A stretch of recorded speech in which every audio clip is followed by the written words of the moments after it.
বন্ধুরা আজকে আমরা চলে এসেছি ভোরতর বিলের এখানে নেট লাগিয়ে রেখেছিল। সেই নেটের মধ্যে দেখুন পাখি সব আটকে গেছে, পাখিরা আটকে গেছে। আমার ফ্রেন্ড সেই পাখিটাকে রেস্কিউ করার চেষ্টা করছে। দেখতে পাচ্ছেন পাখি কিভাবে আটকেছে নেটের মধ্যে। ওদিকে আর একটা বন্ধু ওই পাশে ও রেস্কিউ করার চেষ্টা করছে। না খুলতে পারলে ওই ছুরি দিয়ে কাটতে হবে নেটটাকে। পাখিরা এখানে ধানের বীজ পেতেছে, বীজের যে নেট দিয়ে আটকে রেখেছিল সেই নেটের মধ্যে পাখিগুলো আটকে যাচ্ছে।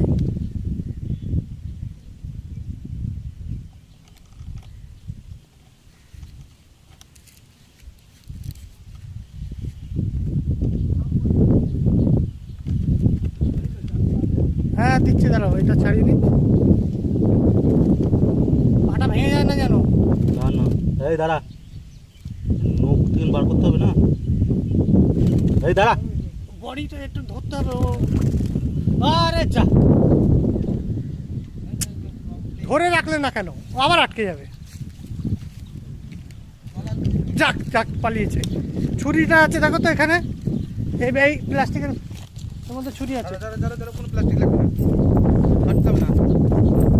আর একটা এখানে আমাদের পাখি আটকে আছে, দেখি এই পাখিটাকে রেস্কিউ করার চেষ্টা করা হচ্ছে। সহকর্মী ছাড়াচ্ছে সদিকে দাদিকে। দাঁড়া বাবা। এটা বাবুই পাখি হ্যাঁ না চড়ুই। চড়ুই না, না না এই গলার মধ্যে আটকেছে তো, আমি খুলতে যাচ্ছি আবার। গলার মধ্যে আটকে। ছুরি দিয়ে কাটো, ছুরি দিয়ে কাটো, কেটে দাও নেট। এটা চড়ুই নাকি কমরা সব এক বাবুই পাখি, কিন্তু ওই ব্যাগের মধ্যে এটা হচ্ছে মায়াটা। ছুরি আছে। হ্যাঁ এটা মায়াটা, ওটা বিড়াটা। পাখিটা এই নেটের মধ্যে কিভাবে আটকেছে দেখুন। আমরা এসেছিলাম ঘুরতে, তো পাখিগুলো আটকে আছে দেখে আমরা আমাদের ঘোড়াটাকে স্টপ করে দিলাম। যতক্ষণ না এদেরকে রেস্কিউ করা হচ্ছে ততক্ষণ চড়া নাও আমরা বেরোবো না এখান থেকে।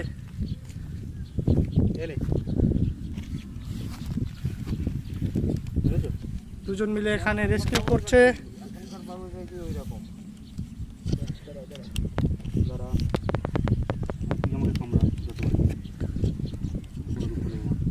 তো বন্ধুরা চাষের জন্য এখানে ধানের বীজ লাগিয়েছে, সেই বীজের ওপরে যাতে পাখি বীজগুলো খেয়ে না নিতে পারে তার জন্য নেট লাগিয়েছিল, একটা জাল।